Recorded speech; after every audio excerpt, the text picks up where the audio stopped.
Kenela Nkowanasebola uchazele ikhomishana ukuthi imiphumela yophenyo eyenziwa komakhalekhukhwini bamaphoyisa ashaqwa endaweni yesigameko yaveza ukuthi abasolwa bathola ulwazi oluyimfihlo ngokuthuthwa kwempahla engena nephumayo kuleli kumuntu osebenza ngaphakathi enkampanini yamachwebe ayi-Transnet.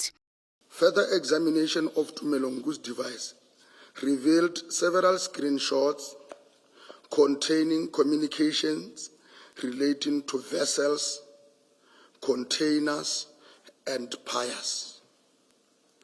The communications include the discussion regarding the taking of photographs of container and its seal.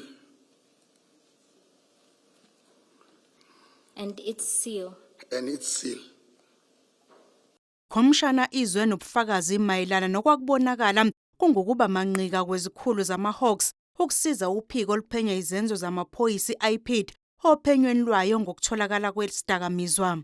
Ikhomishana iyaqhubeka nokulalela ubufakazi kanti manje owethula ubufakazi uTakalani Zelde Maphosho ongumsizi womqondisi ku-IPID.